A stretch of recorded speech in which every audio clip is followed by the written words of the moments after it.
shown in the results. Demand largely was intact for two-wheelers and passenger vehicles, whereas volumes declined in the commercial vehicles because of the pre-buy which happened to the OBD norms, which was pre-buy happened in Q4 of FY23. And tractors also, the volume was very muted, and because of high inventory after the closing March 23. We changed the format for today's discussion. We have brought the consolidated numbers upfront because it's a materialistic consolidation of the subsidiary. So we'll quickly run through the consolidated numbers, then we will elaborate on the standalone numbers. Standalone financial details, sales. Consolidated financial details. Sales is 1,038 crore, and it is not comparable with Q1 because the consolidation of DR Axion was not there. So I will refrain from putting a percentage there.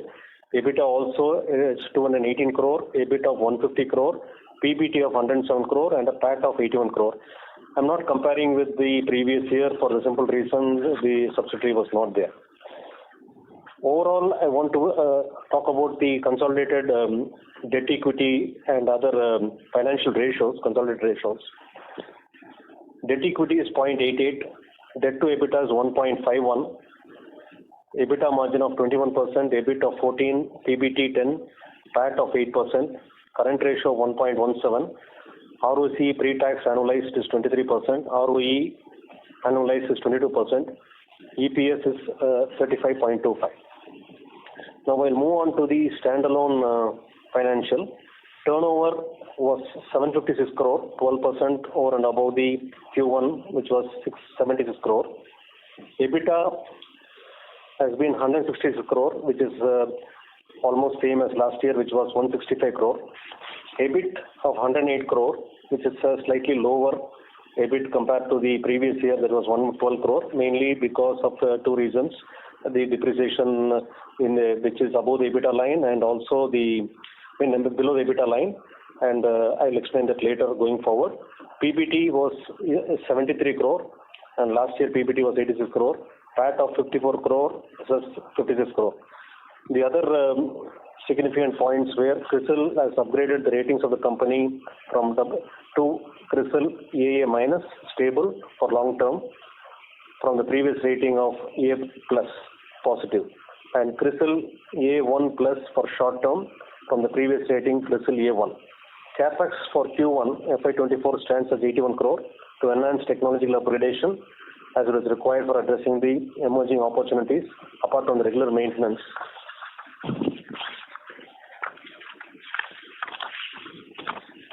The other financial ratios for the standalone, debt equity is 0.79. For FY23, it was 0.72. Debt to EBITDA was 1.66.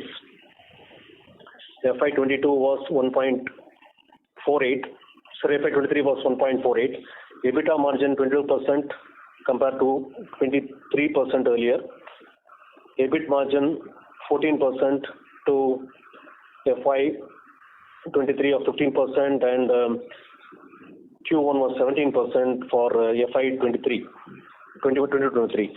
PBT 10%. Comparable quarter PBT was 13%. There is a difference here, which I will explain further. PAT of 7%. For Q1 it was 8% earlier, and for the full year it was also 8%. Now I'll go to the segment-wise results. Automotive powertrain segment turnover has grown by 10%. Aluminum segment has grown by 21% on the standalone. Industrial engineering segment turnover has grown by 6%. The storage business generated a revenue of 78 crore for the quarter. Automotive power segment EBIT was 84 crore. Aluminum segment EBIT, which has been the highest so far, is 26 crore for the quarter. Industrial engineering segment EBIT is 11 crore.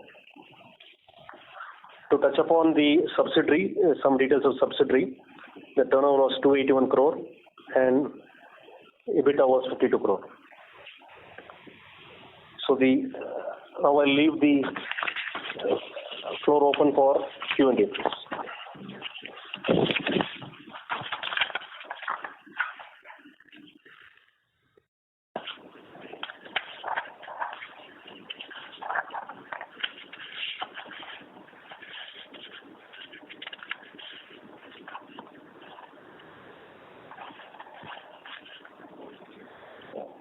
Moderator, can I? Yes, sir.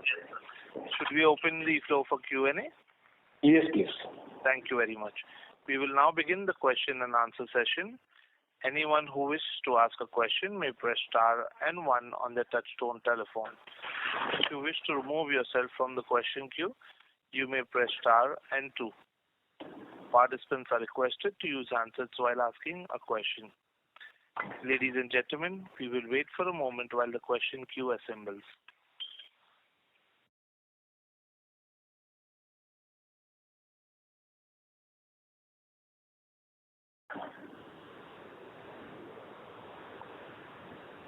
Our first question is from the line of Dhaval Shah from Girik Capital. Please go ahead. Hello. Good afternoon. Yeah, good afternoon. First of all, congratulations to you and all the shareholders for crossing 10,000 crore market cap today. Great performance since listing. Sir, I have a couple of questions. Sir, first is, in the quarter gone by, which segment performed, above to your expectations? And what outlook would you have for the next 2 quarters, given some sort of uncertainty is there in the export market, and also CV sales, we are nearing, expectations that they could be nearing the peak of the cycle. So yeah, that's my first one. So I'll go segment by segment to answer your questions. On Q1, we knew earlier itself that it will be muted on the powertrain business. Of the 4 segments, 4 sub-segments in the powertrain, we are dominated by the commercial vehicle, heavy-duty commercial vehicle business, which was muted because of the pre-buy, which happened in Q4 for the OBD norms, which was changing at that particular point of time. The next biggest segment is the farm sector also was muted because of the high inventory, and construction equipment also was muted because the construction is not recovered fully. Only passenger vehicle it held on its own for the Q1. So going forward, we see that commercial vehicle business will pick up in Q3, not in Q2, and it will be quite strong in Q3. This is the indication we get from our customers. And also the additional point which I want to make is the heavy-duty commercial vehicle is in bigger demand than the upper medium duty or the lower heavy duty also. So I think the tonnage is moving up because of the scale and efficiencies which the fleet owners are experiencing. So with that, we expect that the growth path will continue on the powertrain as discussed earlier. We are expecting a 15 to 20% growth in the year for the entire powertrain business as a whole. We expect also the construction equipment to pick up in late Q3 or in Q4 at least on this matter. Tractor is already showing some signs of not growth, I would say, but coming back to normalcy on the powertrain business. The next segment of the aluminum business, as I mentioned in the opening remarks, the two-wheeler has been doing reasonably well. The shadow which was looming on the EV also, I think EV is somewhat stable now on the numbers. It is not growing in numbers. So there is the confusion in the mind of the people to whether buy an EV or whether to buy an IC engine vehicle. I think that is more clearer now for them. So we see some stability going forward in Q2. Actually, some growth in Q2 also on the two-wheeler business in the aluminum segment. In the passenger vehicle segment, both Craftsman as well as subsidiary DR Axion are accelerating on the increasing sales revenue. The order book is quite full, so we will see quite a good traction in both the companies going forward in Q2, and it will continue to operate. Of course, Q3 there will be a small correction, but Q4 also we expect very strong performance on the aluminum segment. In the industrial engineering segment, which will be more affected by this slowdown which you have talked about or you asked in the question, we don't see any big impact for us for our direct exports, but our indirect exports, I think there is a slowdown a little, and I would say there's inventory correction which has mostly already happened now, and going forward, I think the new products are also kicking in on our sales. So we expect that growth to continue. What will be the breakup in industrial between storage and high-end precision? Storage, out of the total sales for Q1, it has been 47%. High-end subassembly and the precision components has been 53%. So storage has been more affected because of the slowdown here. Everybody has held back capex. But now for the Q2, I think the orders are far better than Q1. So we will expect industrial engineering to have some sort of a rebound for Q2 itself. Okay. And on the aluminum segment, if you can share the revenue mix and also your comments on the EBIT margin. We are at 13.7, if I'm not wrong, for the quarter. So how do you see? I mean, I assume this was a very normal quarter in terms of the underlying raw material prices. And after we changing our terms with the customer on the pass on. So I think raw material is a pass-through. So now our operating leverage has improved. You look at even the standalone revenue of the aluminum segment business. I think you're asking a question regards to aluminum segment business, right? Sorry? Your question is related to aluminum segment, right? Only the aluminum segment, right? Aluminum, yes. So I will answer first on the standalone. On the standalone, we had Q1FY23, that is last year, we had a 171 crore revenue, whereas in Q1 of this year, it has been 207. And comparatively, for your reference, for Q4 FY23 has been 197.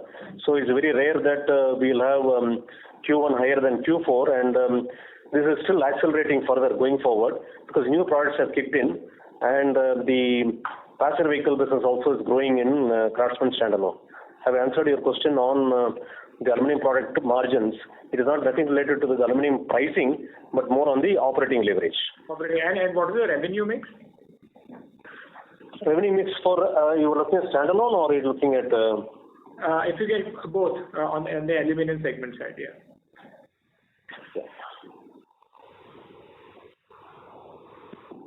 The commercial vehicle is 7%, and two-wheeler is close to 70%. Passenger vehicle is slightly above 3%, and the others we have around 20% totally, which is a mixed bag.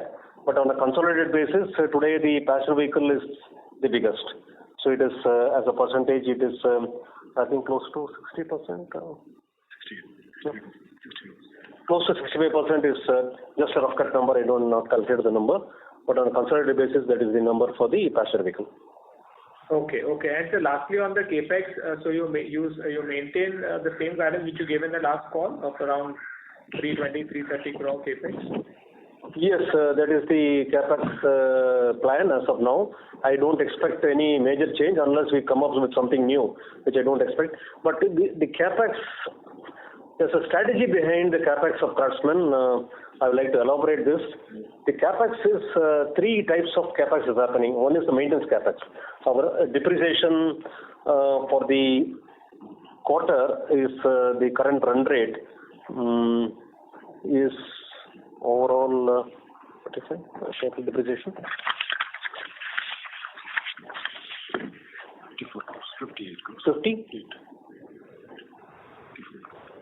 54 crore is the depreciation for the quarter on a standalone. Yeah. And roughly 70 console. Yeah. So I think the depreciation, we look at it at a run rate, we look at it around 220 crore or something like that for the year. The maintenance capex will be 150 crore. It's quite clear on this matter. The balance 170 crore which we have planned is a mixture of not only growth capex, but it's also little of automation we have considered there to offset the productivity loss which is happening due to seasonality of the manpower subject which every company is subject to, and this also will increase our efficiencies going forward. And that means capex going forward will be more effectively used. You might have seen the annual report last year and the previous years. I think more or less we have been just having the inflationary cost and the manpower, but the sales have not disproportionately increased. So we want to keep the same trend going forward. So we have always budgeted and earmarked some maintenance capex. Some automation capex, which we are mostly manufacturing in-house, and some of it we are going from leaders in the market. We're taking their help to see to that we use less people going forward for more efficient operations. Okay. Thank you. I'll come back in the queue. Yeah. Thank you. Our next question is from the line of Jinesh Gandhi from Motilal Oswal Financial Services Limited. Please go ahead. Hi, sir. Congrats on good numbers. Quickly, can you share the value add for the each of the segments for the first quarter?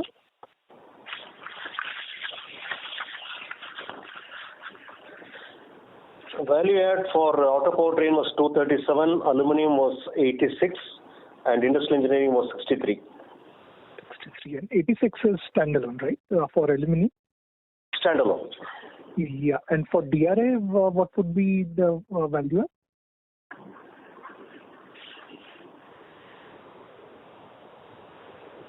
$104. Okay. And if I look at the industrial segment, you alluded that there was some slowdown on the storage solutions. So do you expect that business to see recovery from second quarter itself? Is that correct understanding? Yes, correct. Recovery is going to be a strong recovery in the second quarter. Okay. But what led to impact in 1Q? Was there any particular order which got delayed or anything in particular? Normally, CapEx budget is normally over during the Q4 itself. And if the market is growing very well, I think Q1 some trend would have continued. But there's a wait and watch policy in general. But I think that is over now. Again, they will continue to invest now. So the orders got in a little late in the Q1. It is getting executed now. So it's fair to say that we are still on the growth path in whatever we committed earlier, the 15-20% growth path on the storage solutions also for the current year. Right. And how much of this 47% will be effectively automated storage? You're talking about the revenue of the automated storage for the quarter? Yeah. I think I mentioned that the absolute number of the storage is 78, right? Right. That's 78. Yeah.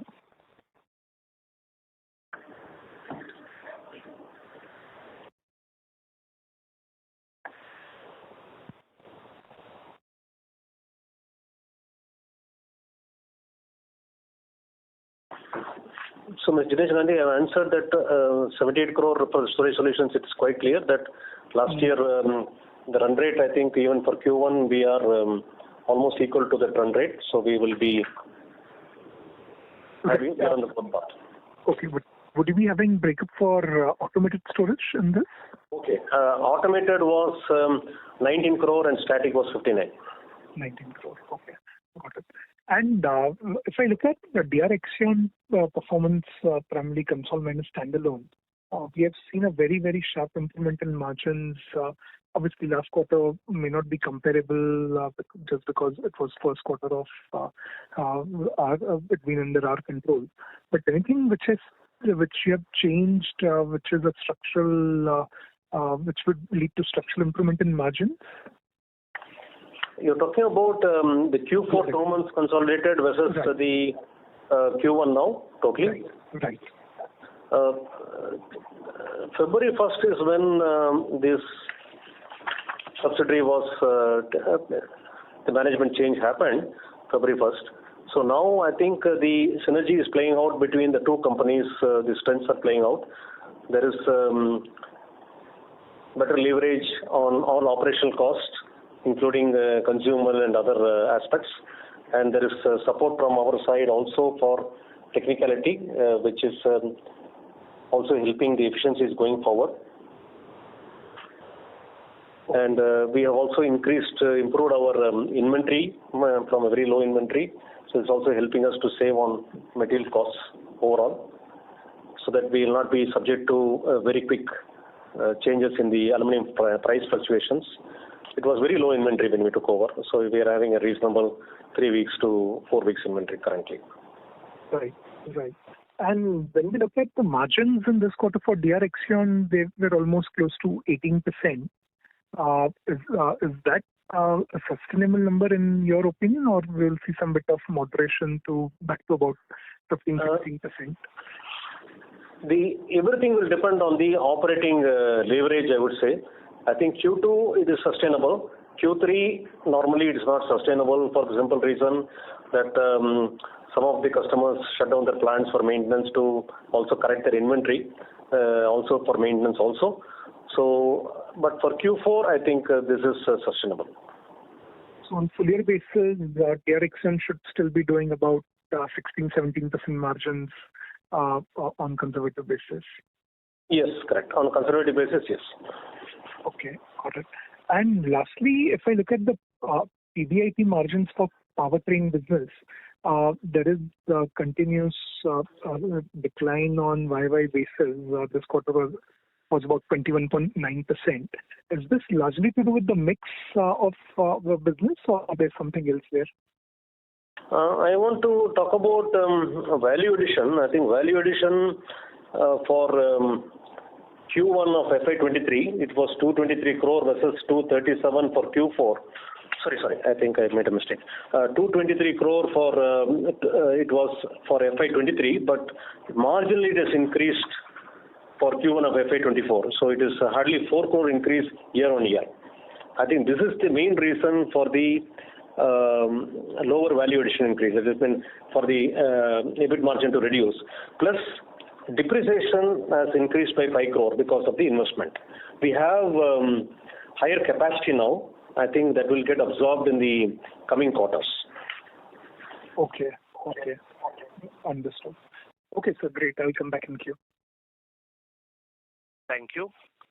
Our next question is from the line of Nishit Jalan from Axis Capital. Please go ahead. Yeah, hi Ravi. Congratulations on good set of numbers. Just wanted to ask a couple of points. Firstly, on the net debt level, where did we end in Q1, and how should we look at it from the next 1 to 2 year perspective? You're talking about EBIT level? No, net debt. Net debt, okay. I think I'll take your next question and then I'll give this number within a minute or so. Yeah. Sure. And secondly, I would assume that last year you had won quite a bit of new orders. I think your annual report also talked about that. Fair to assume that some of that will start or ramp up in a Q2, Q3. So your revenue improvement, irrespective of industry volumes, should also improve quite meaningfully in Q2, Q3. If you can give some color on that in terms of segments and all, that will be useful. And number 3, in industrial segment, there was some slowdown, but you did mention about some inventory correction at customer end. And if I look at the last 2-3 years financials, Q1 seems to be a little subdued in terms of overall numbers. So is there some sort of seasonality also involved in this business? Yes, there is a seasonality. As I mentioned earlier, the commercial vehicle segment, there was a pre-buy. I think that is the reason for... Ravi, I'm asking about industrial engineering specifically. Okay. On the industrial engineering, I think we didn't have much growth on the storage solution for Q1. That is the main reason. Otherwise, I think it was okay.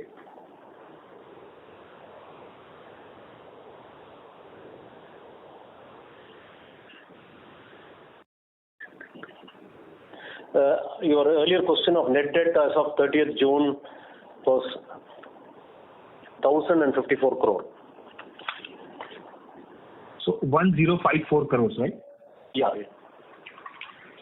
This is including the DR acquisition which has happened, the 375 crore which we had a payout. This is a standalone debt. So if you are really looking at an apple-to-apple comparison to last year, we have to look at 1,054 minus 375. Correct. Yeah, I got that. And secondly, on the new order wins, ramp up, any color on how should we see ramp up of some of the new order wins that we had? See, each customer has got his own timeline for ramp up, and some are going through SOP, some are in early component approval stage, some are starting to ramp up. So I think next year the full ramp up will happen, but quarter on quarter we are seeing there will be growth in our sales. That is clear. Okay. And one last question, more at the industry level. We keep hearing about this China plus one, Europe plus one and all. Have you started to see much more inquiries or progress in terms of overseas customers or anything that ideally should benefit you over the next 2 to 3 years? Yes, quite significantly. I would say that more and more in the powertrain business as well as in the industrial engineering segment, both are going to get a benefit. On aluminium, still it is not visible as of today. Yes, the de-risking is happening, but we need large capacities to cater to these multinational companies who are finalize a strategy, most of them, to have a China plus one. But the point here is, I think it was summed up very clearly by World Bank chief. I think I read it on the newspapers also last week. That is one more location place because we are very small in manufacturing footprint as India itself when compared to China. So having said that, I think Craftsman by itself is too small to say that we will be able to get a bulk of the business or something like that. But I think even a small business increase will, sales win will increase our sales quite dramatically. But I think capacities are the key. Without capacities, no customer is willing to venture out and place orders on Indian suppliers. This is the feeling I get from the customers I interact. So does that mean that we would need to start thinking about more greenfield or capacity addition ahead of time so that we are well placed to kind of benefit whenever those guys decide to give orders? At least the plan should be in place and the customer should have enough confidence that we have enough spare capacity currently to absorb the immediate requirement, and we are willing to invest and grow further because they are also pitching their product sales will get affected. We are unable to supply, and there's no point for any multinational OEM to have many small suppliers in India. I think the consolidation of the supplier base in India also is a very important factor which will play in the minds, because the Chinese factories are of mega size, and what one supplier in China is catering to, say, a multinational customer in the US, I think even 10 suppliers in India will not be able to cater. So that is also playing in the mind of the customers. So I think scaling up is important, but scaling up, putting capacity much in upfront is not the right idea and not the right way also looking at it. It should be simultaneous as and when the orders come up and the capacity is put up, we need to be agile in the capacity building.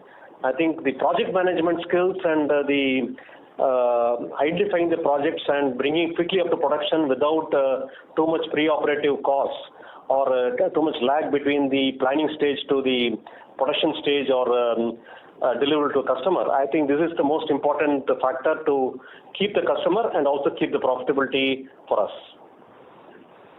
Got it. Thank you, Ravi, so much. Thank you. Bye-bye. Thank you. Our next question is from the line of Mr. Abhishek from Dolat Capital. Please go ahead. Thanks for opportunity. Sir, the first question on the segment-wise mix in this powertrain business. How was the mix in first quarter FY24? Okay, just a minute, Mr. Abhishek. I will just read out on the powertrain mix for.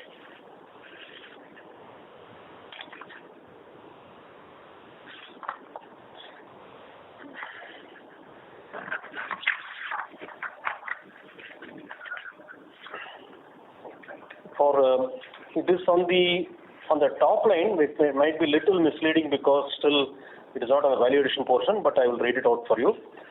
For Q1 of FY24, commercial vehicle was 58%, off-highway was 19%, tractor was muted at 14%, and the SUV business, which is the passenger vehicle, was 9%. Okay, sir. And in this quarter, margin has gone down. Is it because of only the lower value addition, or you are facing some supply side constraint for, I mean to say that iron casting and other things?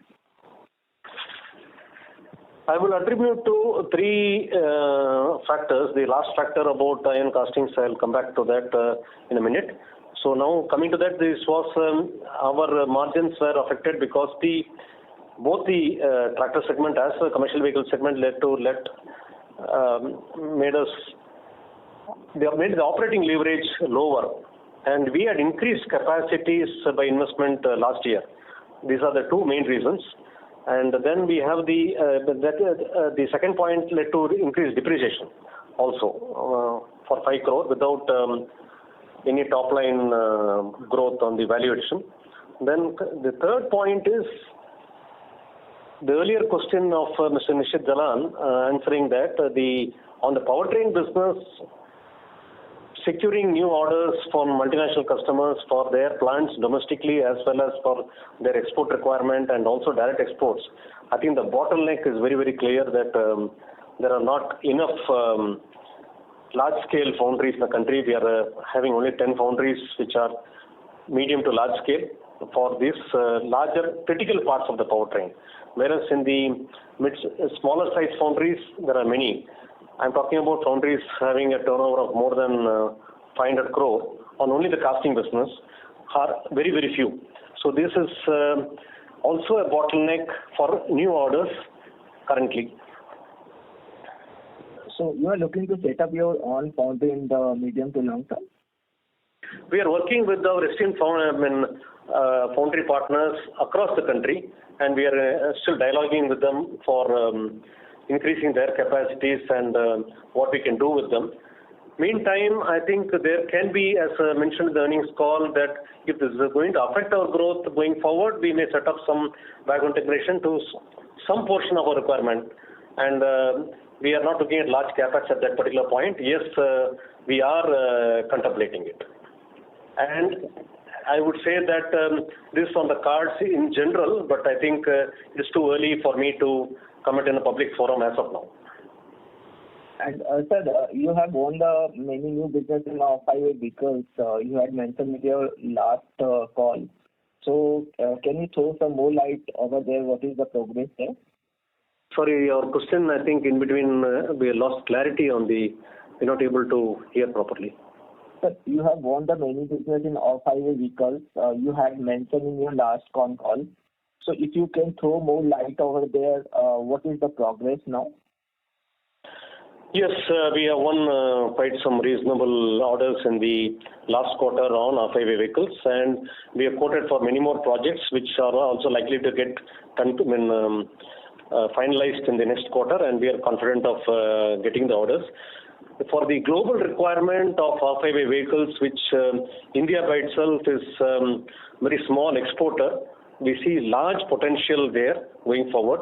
And as I mentioned earlier, again, it comes to we are ready to expand our machining facility. We also have capacities available in the large machining segment also. But we are seeing again the bottleneck of the foundry casting capacity, which is making our customers hesitate to go forward. So this is what we are trying to crack in the coming quarter, how to resolve this and get the business. And my last question regarding your export. So what is the current export contribution and what is your medium-term target for the exports?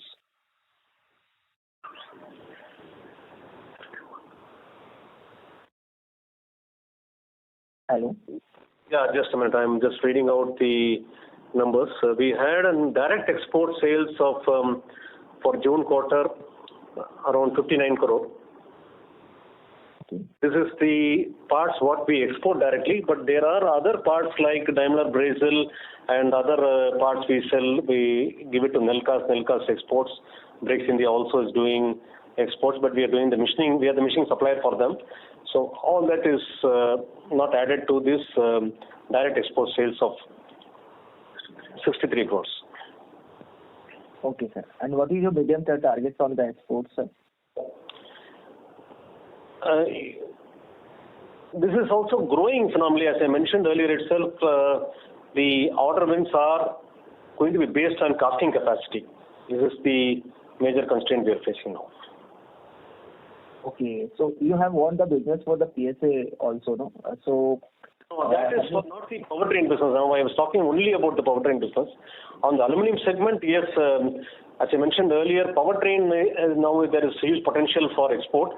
Aluminum is coming now, but aluminum wise, still I'm not very confident that exports will increase phenomenally because it's a fairly automated process on the high pressure die casting at least, where even Europe they are continuing to have large production capacities.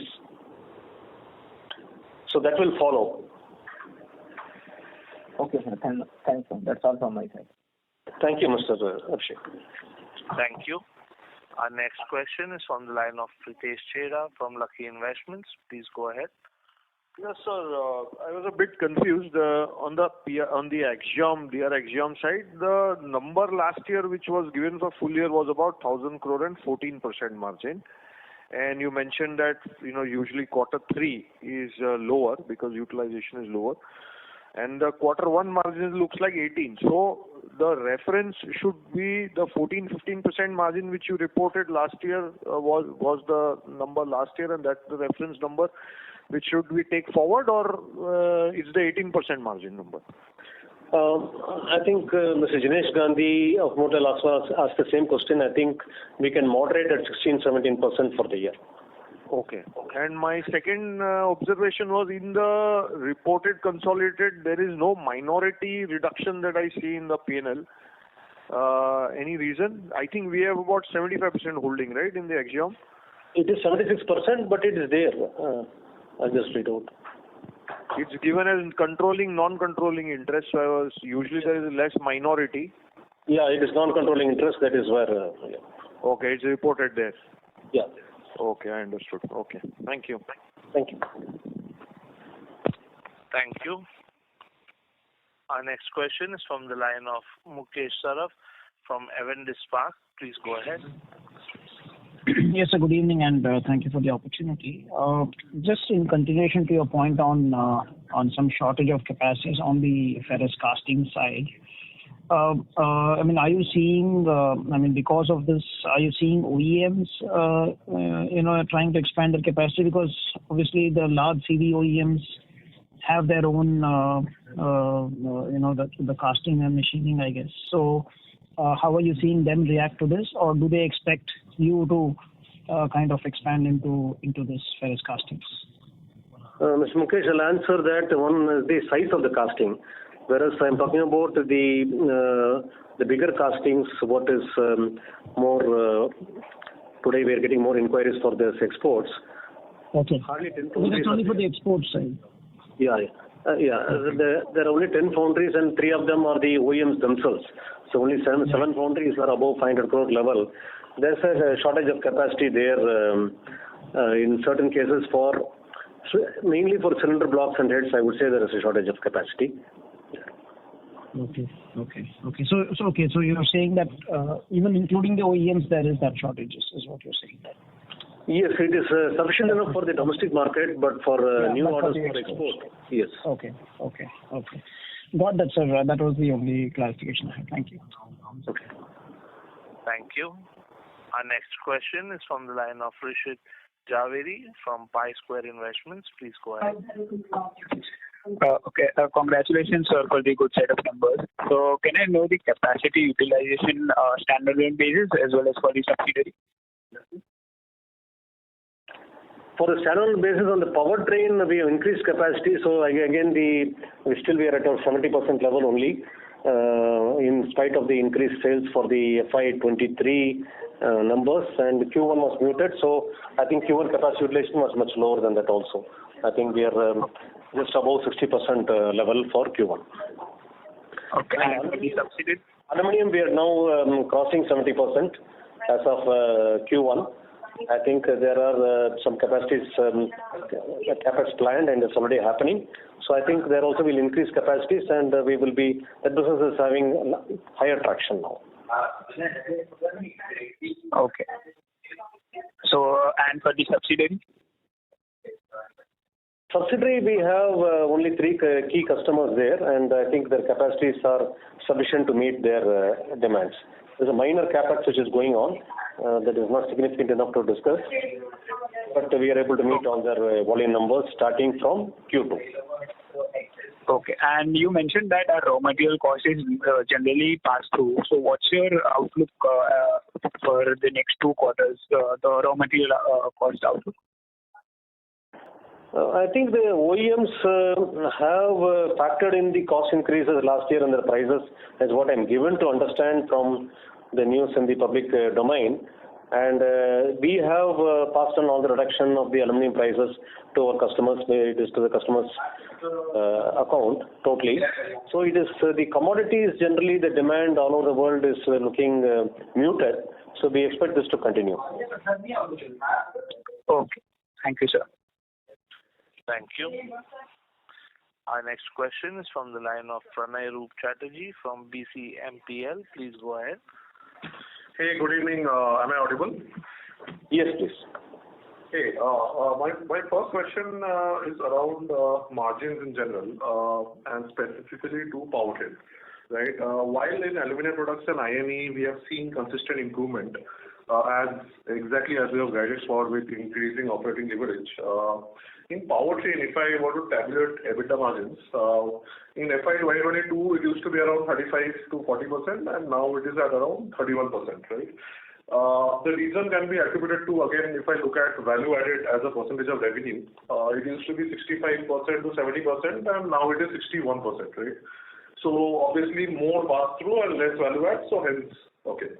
So my question is, can we get back to that 65 to 70% value add number, or is it that since your PV or other segments are increasing in the mix, 60% value add is the new reality? So I just want to understand powertrain, can we go back to the old 35% plus margins?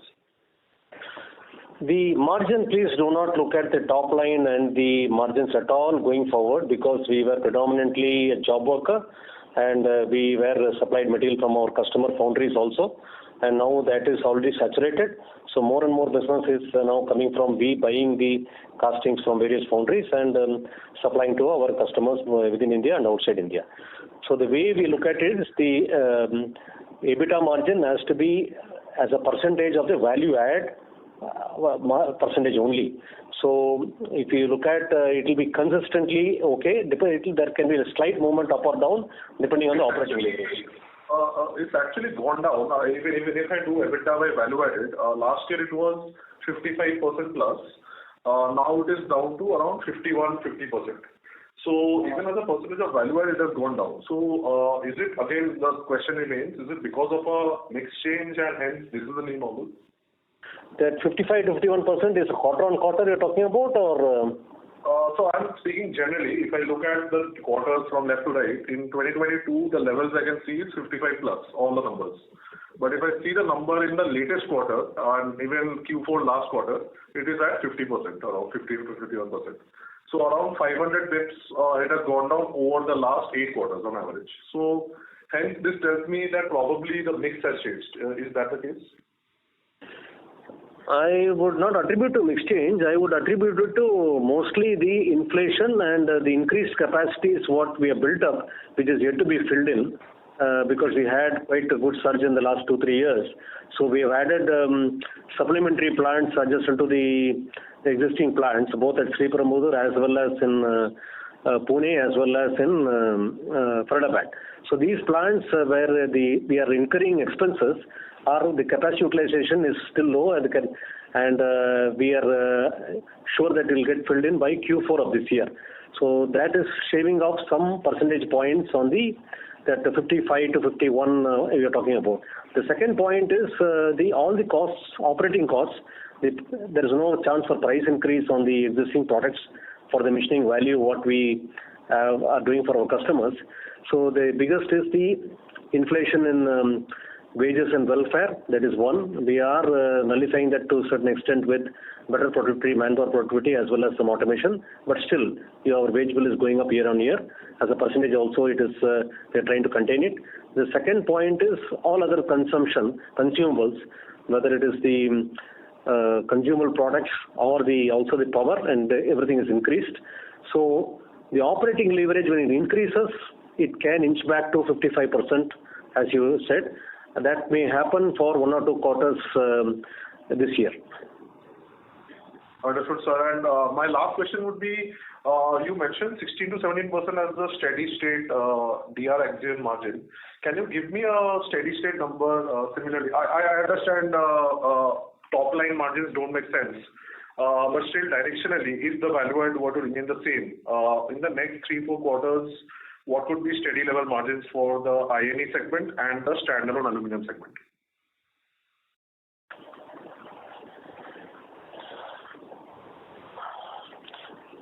On the powertrain business, this is the muted quarter. Q2 and as well as Q3 will be better, and Q4 will be far better. So I think you can draw a conclusion from that with better operating leverage, the margins also will improve. Aluminium segment, I think we are still on the growth path. That growth path also will add. And the powertrain also be on the growth path, but we look at the base and the growth overall. And at a lower base, the aluminum is growing so that the margins are getting better absorbed. That's what I would like to say. Okay. And in INE? I&D, I think the storage solutions will start looking up from Q2 onwards. We will end the year somewhat in similar margins as last year. Gotcha. Got it. Thanks a lot. Thank you. Thank you. Our next question is from the line of Dhaval Shah from Giri Capital. Please go ahead. Sir, my question is with regards to your next leg of capex. Whenever you plan to take it up, what would be the size of the capex required, for you to grow on this higher base, and B, what will be the debt levels, at which you will be comfortable to take this big expansion plan? I want to reiterate from the time of the IPO, that is FY21. From that point onwards, we are committed to 15-20% CAGR growth. There can be some years we'll do more, some years we'll do less, but we are going to grow. That is clear. Now, growth on a consolidation numbers is more realistic to look forward. Not this year, but I think a year or two later we have to look at that, because cash has flowed out of the company overall. That is also curtailing our ability to invest in Craftsman itself on this matter, and the cash, if generated by the subsidiary, will not be quickly, easily. Yeah, we cannot get it back quickly on this matter unless it is by dividend route or something like that. So having said that, we may have to raise some capital next year if we see huge growth opportunities, as earlier mentioned by Mr. Jalan, that China Plus One policy is playing out. But otherwise, for a steady growth of 15-20%, I think we are self-sufficient. We have proved it with even the DR Axion acquisition. Our debt to EBITDA stands at around 1.6. We are comfortable at this level, but I think we'll move towards 1 again. Again, we have some sort of extra investment organically or inorganically. We may again come to 1.6, because 2 is the upper limit for any rainy day. So I think we may be operating between 1 to 1.5 in the normal course of the business. So with that, yes, please. With that, I think they are still small in the global scale.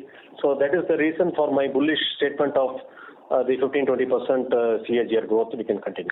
Yeah, sir, before going public, I think we had done some sort of arrangement with Mitsubishi.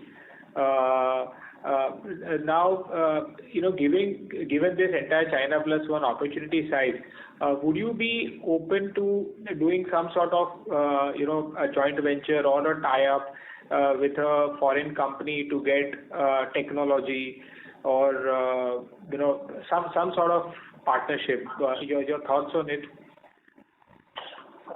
Historically, when you look at it, Craftsman, we have got the engineering advantage. We have come from engineering background and then diversified into auto powertrain, then also into auto aluminum. And now it's called aluminum products because we have merged it with other products. And even the storage solutions, we are competing with multinationals, also with the indigenous products developed in-house with our design team. That has been the philosophy. We may engage a lot of consulting firms, or we may even technological partners only. On the shareholding basis, we are not open to having joint ventures by se, because there is two things happen. One is our management gets diluted, that we have to focus on the JV also. There is flight of capital from the parent company to the JV on this matter. TRXN is one exception where it is a running unit where you've taken over and we have taken 76% stake, and it's already profitable business, and it's exactly in the line of the business, and it's complementing our business where we are in predominantly two-wheeler and they're only into the four-wheeler business. We are predominantly in the high-pressure die casting and they're only in the gravity and low-pressure die casting.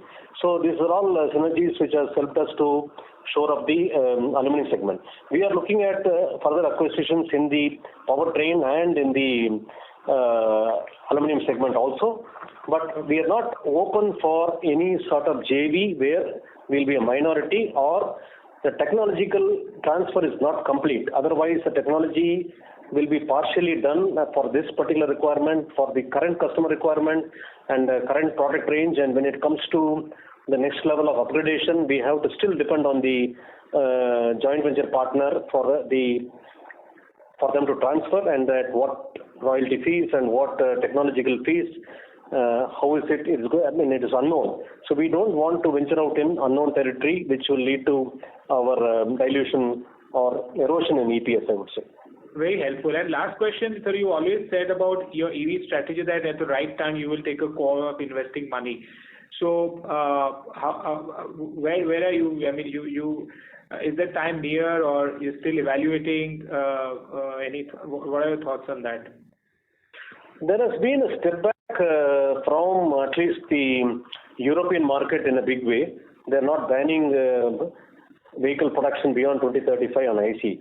Whatever they have taken decisions earlier, I think it was put to vote, and the main three countries have backed out on this, putting this proposal to, I think, to a firm law. This has not happened. So taking a cue from that and also looking at a fine balance between our Indian infrastructure as well as the other emerging markets, I think we have a lot of headroom to go still on the off-highway vehicles, surely for a very, very long time, I think 2 or 3 decades more, and construction equipment also in a similar manner. Even on the heavy-duty commercial vehicle, now the focus is more towards hydrogen, H2 ICE engines. That is what is the focus. So when we have so much headroom to grow on the particular our current strength itself, we are starting to focus on off-highway vehicles and construction equipment now. And today it's very small portion of the powertrain itself. As a powertrain, it's hardly contributing to 10-15% of our value add or revenue on this picture. Coming back to passenger vehicles EV, we feel that by 2035 there will be quite some significant percentage in India, but still the growth in the passenger vehicle segment will continue a little on the ICE also overall, because the market is still in a growing stage. On the EV side, the aluminum content in the vehicle will surely have to increase the battery range of the EV vehicle, because today they're putting a heavier battery or a costlier battery is a more difficult proportion for the OEM. I think the route will be to reduce the passenger vehicle car weight by a few hundred kilos, so that the current battery itself will increase the range. So when the new platforms, born EV platforms come, we are looking at more and more opportunities on aluminum content, the increased aluminum content there. Interesting. Great, sir. Okay, thank you. Good luck. Thank you. Thank you. Our next question is from the line of Mr. Tejas Chipukula Bhavani, who's an investor. Please go ahead. Good evening, sir. Can you hear me? Yes, please. Okay. So thank you, sir, for the opportunity, and congratulations on your Q1 FY24 results. I have two questions. The first question is with respect to GR Axion. Is it possible to get a perspective on what will be like the strategy for expansion? Would you be increasing the wallet share mostly within the three auto customers that I previously mentioned, or will you start approaching other car makers like Maruti or Toyota or even luxury automakers like BMW who want to expand their India business and are making strides in the SUV EV space? Geographically, we are located down the south. It is a single plant location, and the profit margins or EBITDA margins will be based on utilizing the current capacity. We still have reasonable, I think, 20% capacity going forward. And for that, we are getting new inquiries from existing as well as new customers. The proposed plant of our current Korean customer, I think they are proposing to put a plant in Pune. We have got the inquiry. We are seriously working with them. Hopefully, we'll get the order awarded to us. There are other players in the race, but I think we are still keeping the same plant in for the production. And we have started to quote for other customers also, whichever new engine programs are coming, and we are hopeful that we'll get the business. Okay. My second question is, what are the three things that Craftsman is doing in order to manage the culture fit between your core Craftsman Automation Limited and DR Axion? I never expected this question, but it's an excellent question.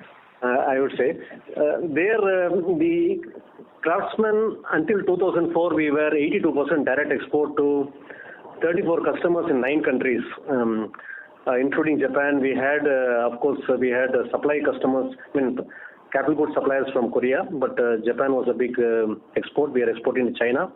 Then a lot of countries in Europe and also North America. So looking at that, we are well used to the culture between Europe, US and Asia, rest of Asia. And this is standing us in good stead to really merge with the new cultures which you need. Again, not new cultures, I think foreign cultures, I would say. We are very, very comfortable to work with, and with our new partners or shareholders, DR Axion and our Korean friends, we are seamlessly able to communicate with them, and we are able to manage well, and hats off to them also for their 100% cooperation. It doesn't look like a company which is subsidiary. It looks like Craftsman as the day passes. And we are drawing from the Korean strength, which is great production culture and also very meticulous on certain aspects of the business and very aggressive approach towards both the delivery as well as for the new product development, and never say die spirit on the, I would say, the delivering on time to the customer. I think these are the traits which has made Korea a great manufacturing nation and pushed Korea as the number 3 manufacturer in the world as a passenger car manufacturer, and we're very happy to be associated with them. I think there has never was a challenge to integrate with the Axion. On the management front, I'm talking. Operation front is a different issue. Yeah, that's wonderful, sir. And I just have one clarification, like in the powertrain export business, you mentioned that direct export sales was 59 crores, and in indirect exports also you export via to Nelka who takes it forward, and also to Brakes India, right? Because I couldn't hear that. Yes. See, 59 crore is the exports in all the segments put together, but predominantly it is in the I&D. And a smaller portion is also in the, I'll just give the breakup on that. Engineering constitutes 39% of the export, aluminium is 13%, and auto powertrain is only 11% of our export revenue, the breakup of the number you saw.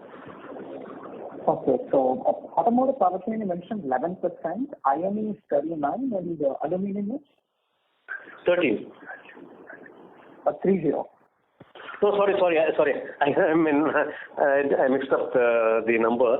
39 crore was the export for I&D by value. Sorry, aluminum was 13 crore and auto powertrain was 11 crore. So our auto powertrain business is negligible for export, direct export. But we are tier 2 to a listed company, Nilkas, which are doing well on the export front, and also to Brakes India, we are tier 2. So since Nilkas is a listed company, I will not like to comment further on this. Okay, sir. Got it. Thank you, sir. All the best for your next question. Yeah. Thank you. Our next question is from the line of Rajashekar MS, who's an investor. Please go ahead. Good evening, sir. I just want to know what is the cash in hand with you, and with your debt of around 1,000 crores, how do you, please explain, how do you manage to repay these debts, please? Sir, I think it is a mixture of working capital which is not going to be repaid. It's only on rotation basis. Around 30-35% is working capital. Balance is the term loan, and the term loan is paid over 7-8 year period normally.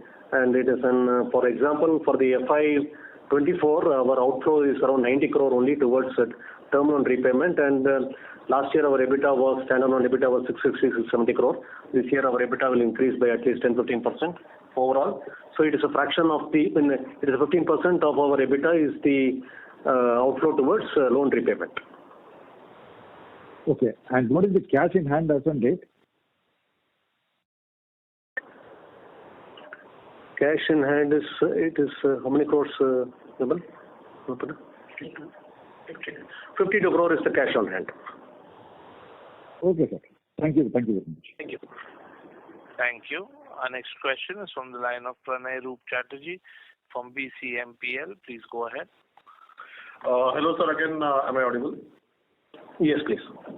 Sir, in your aluminum division, would you be able to share how much comes from EV right now in Q1, for example? It is not even 1%, sir.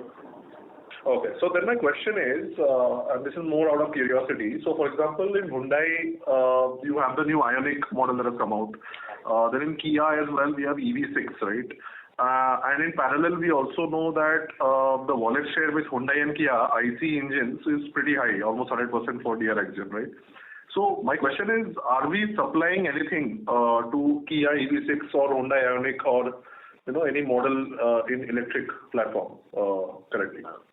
That is, to my limited knowledge, I think I would say on that matter, we have not discussed this in detail, but it is supposed to be imported. I think it's continued to be imported. But there are India-specific models which are under design and development. I think FY25 will be the product launch of these companies, and these will be born EV vehicles, I would say, but they may be sharing few parts with their current siblings in the IC engine. When that comes, we'll have a good chance to bid for the business at least. I think awarding the business will be on merit. There are other Korean companies also in the same region, in Chennai region, and there are also Indian companies with bidding for the project. So we will see that. Today, the two-wheeler business, we are with the two of the top 4 EV manufacturers, but the numbers are very muted, and it is not adding even 1% to our aluminum business currently. Right, sir. I have a general question on the lightweighting trend. I've been hearing this phrase for quite some time now. On ground, not only from an EV perspective, but also from an ICE PV perspective, do you actually see new parts being designed or new type of orders, which is directly a result of weight reduction of that part of the vehicle? Do you actually see that on the ground? Yes, I don't want to get into names of parts, but I am very confident now with the aluminum price stabilizing below 200 rupees on the high pressure die casting ADC 12 material and slightly above with the 200 odd rupees per kilo for the aluminum silicon alloys.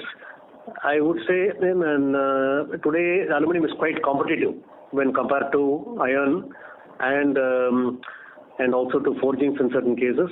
It makes a lot of sense for the new platforms to have more aluminum going forward, surely for the EV and also for the ICE. So there was no change in requirement. The platforms were continuing for decades together on the same platforms. Only the model mix was changing and new vehicle launches were happening.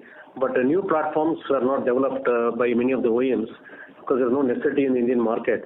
But now that is happening. With that, because there is a structural change in the way they need to build the car when they have to build it with aluminum.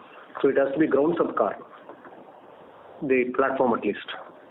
Got it, sir. Got it, sir. Thank you. Thank you. That was the last question of our question and answer session. I would now like to hand the conference over to Mr. Srinivasan Ravi, Chairman and Managing Director, for closing comments. Thank you, everybody, for patiently listening to the call, and thank you for all your support. We as Craftsman stand committed to our shareholders in our growth journey. Thank you very much once again. Thank you. On behalf of Craftsman Automation Limited, that concludes this conference. Thank you for joining us, and you may now disconnect your lines.